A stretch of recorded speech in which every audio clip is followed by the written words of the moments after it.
I have some amazing surf guitar for you today. This is a 1964 track by a band called The Pyramids, and it might not be one of the best known surf tracks, but I think amongst surf music aficionados it is regarded as something of a classic, and it's tons of fun to play, not too hard to play. It's quite beginner friendly, so if you are more towards the beginner end of your guitar journey, then you might like to attempt playing this one. I'm going to begin by playing through the full track for you, and then I'll talk you through what's going on.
So this one, as I think I've already said, is from 1964. It was a bit of a hit for the band in that year, and it still remains their best known track. It's one of those tracks that's often featured on surf music compilations. And musically speaking, this one owes quite a lot to Pipeline by the Shantays, a very famous surf track. And I suppose, like a lot of surf music, it is quite formulaic, musically speaking, and usually that's a bad thing if you say something is formulaic, but in surf music I don't think that's necessarily the case. I think with this kind of track you know exactly what you're getting, and it's just a lot of fun to listen to and a lot of fun to play. So let's get started. I'm not going to labour this lesson too much. Let's sort of get down to business and I'll show you how it's played.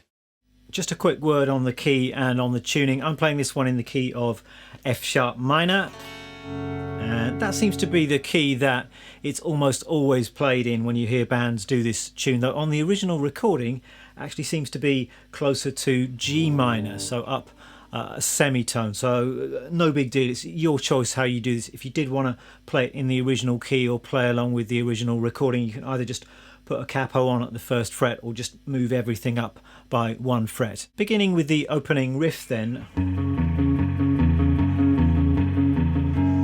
goes like that. So we've got F sharp to E on the low E string, and we're also holding down this C sharp here, so setting up that kind of pattern. So F sharp, C sharp, open low E string, C sharp. And I'm just playing that with alternate strokes of the pick.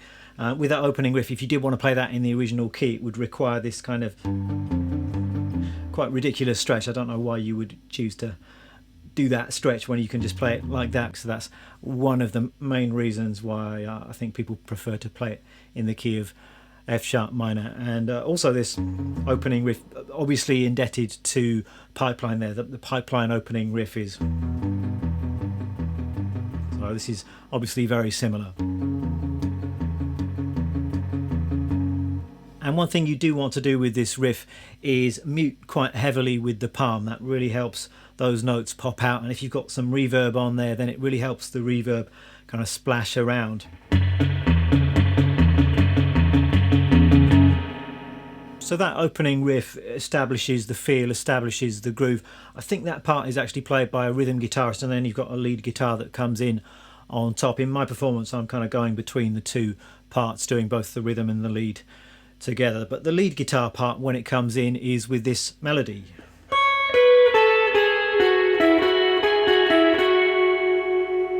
So quite a straightforward melody. It's just taken from the F sharp minor scale. So I'm playing it up here in the 9th position. I'm starting on this C sharp and then just coming down the scale. So 9th fret and then over onto the B string, 12, 10, 9, and over onto the 3rd string, 11, 9, 11. And then finally we've got, this is a G sharp, F sharp, E, landing on that root note, the F sharp. So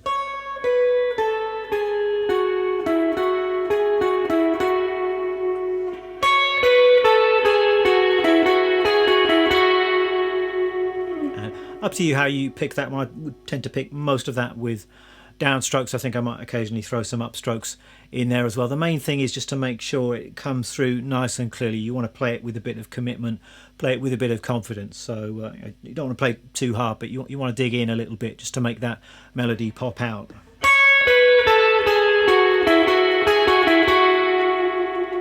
And if you wanted to, of course, you can add a bit of whammy vibrato on those sustained notes at the end of phrases. So we play that melody twice. This melody fits over the F sharp minor chord, over the 1 chord. Then the harmony changes to B minor, so it's the 4 chord in the key of F sharp minor. And the melody is just transposed to fit that new chord. So we're literally just taking that melody up a 4th to fit that B minor chord. And with both of these melodies, if you like, you could relate them to chord shapes. So you've got your F sharp minor bar chord shape here with the 5th string root, and the top note of that chord shape is the starting point for the melody. Then we go up to B minor and exactly the same melody, exactly the same finger pattern. We're just starting on this F sharp. So we just play that once, then we're back down to the 1 chord.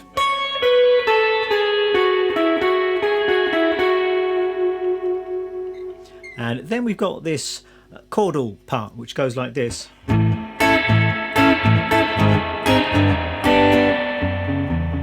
So it's just bar chords here, 6th string root bar chords. We've got A, going down 1 fret to G sharp, and then G. And the rhythmic pattern, the strumming pattern is this.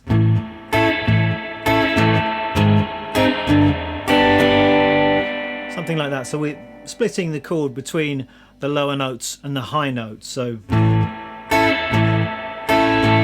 then down 1 fret, down again, and then into our main riff. So one more time.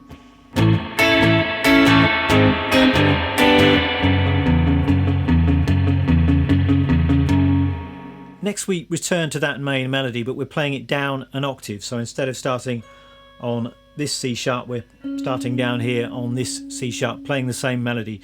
Now, with all of these melodic parts, as far as exactly where you play them, what fingering you use and what frets, where you fret some of these notes, it's really up to you. I couldn't actually find any live footage of the band themselves playing this to check the fingering, so I've just gone with what sounds right and what seems logical, but you can always play around with some of these fingerings should you wish. But I'm choosing to play the melody here down an octave, so again, you just got that natural minor scale, so just coming down the scale from this C sharp,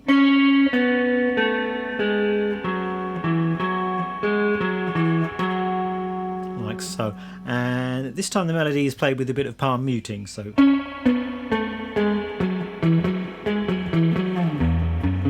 and if you wanted to, what I chose to do at the start is to just play some of that main riff in the gap. As I say, on the original recording I think it's played by a rhythm guitar player, but it works well just to throw a bit of that riff into the gap.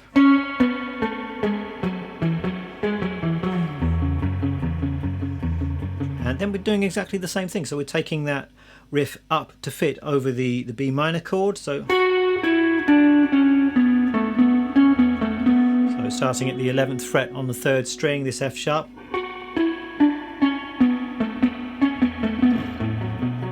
and if you wanted to you could play the transposed riff there, so it's just moving that riff over to the B minor chord. Everything is just moved over one string, and then we're back down again.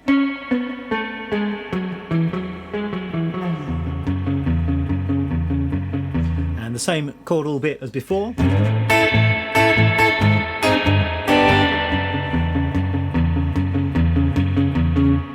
And then we're into kind of a bridge section, and this is just based on some really nice arpeggiated triad shapes. So we're starting off with a B major triad shape, so you've got that minor to major kind of sound, so the bridge goes to the major chord instead of the B minor that we've had in the verse section, in the main theme section, if you like. So just playing that triad here at the 4th fret, and that's the basic pattern that we're playing. So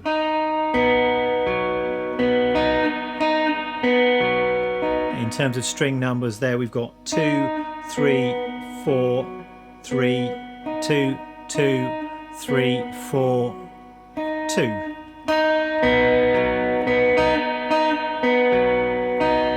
And just on that highest note there, just releasing pressure to make those notes a little bit staccato. And we're just taking that basic pattern round some other triad shapes. Next we've got an A major triad shape, so frets 7, 6 and 5, same picking pattern. Then we've got a G major triad shape. You could play that on the same set of strings. I'm choosing to play that triad on the top 3 strings, so frets 4, 3 and 3. Back to A. And then we're just going round again.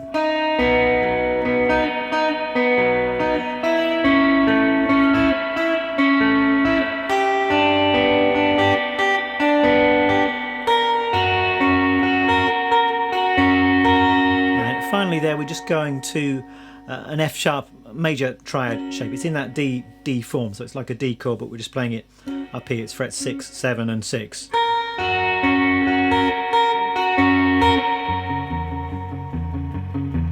And back to the main riff, and then we're back to that main theme once again, and again it's an octave higher this time than the opening melody, so we're playing it way up the fretboard here, starting off on, it's the highest fret on my guitar, this is the 21st fret, this C sharp, and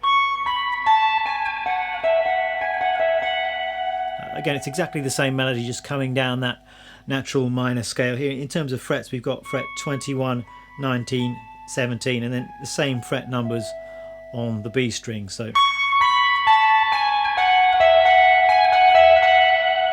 and we're just playing that again,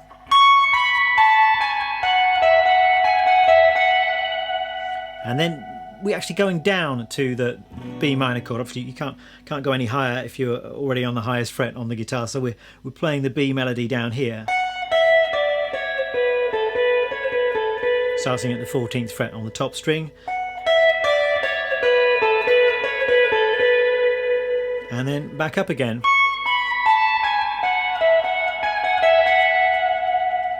And all I was doing on my opening performance, I was just throwing in some little fills which aren't on the original recording, but it just kind of felt nice to do that. So I think I was just doing some chord hits, so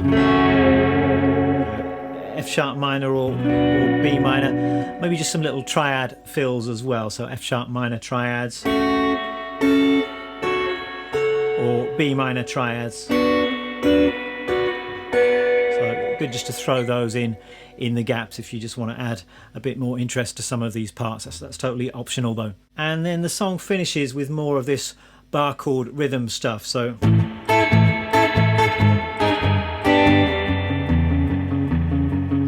we're just repeating that.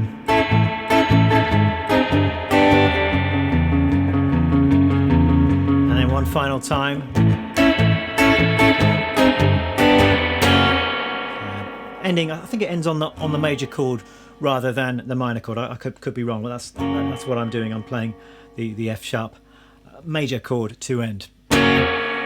And that's it. Quite a straightforward one, this, but just because it's fairly easy to play doesn't mean it's any less of a piece of music. I never think that guitar playing should be about a technical difficulty, equaling good or anything like that. It's a super fun one to play. And also, just because it is quite straightforward doesn't mean it's easy to get it sounding really good, which is, I think, what you should strive for. Really strive to sort of bring out these melodies in a really confident and strong way. That bridge section is not actually that easy to play, just to pick those arpeggios nice and cleanly, so that could provide quite a nice little workout in arpeggiating those triad shapes. So have some fun with this, and do try playing along with the recording or playing along to my backing track, and really try and lock in with that and get everything sounding nice and grooving and tight. A quick rig rundown then. Guitar is my Jazz Master. This is a reissue Jazz Master from a few years back. I think it's called a 65 vintage Jazz Master. Amp is Fender Princeton. Got a couple of pedals. I've got some overdrive from my J Rocket Archer.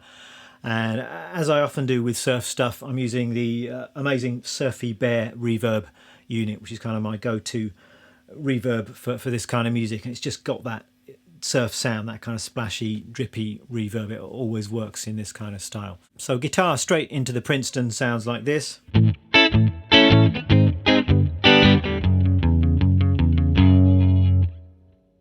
bit of overdrive.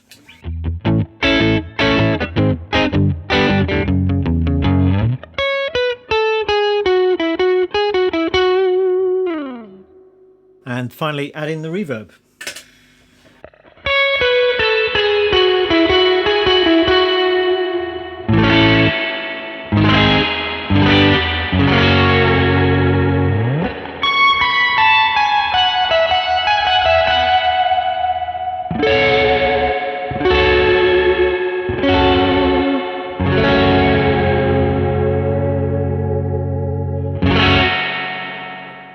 So there we go. Hope you enjoyed that. As usual, tab, backing track are up on the Patreon page. Thanks very much for watching, and I will see you next time.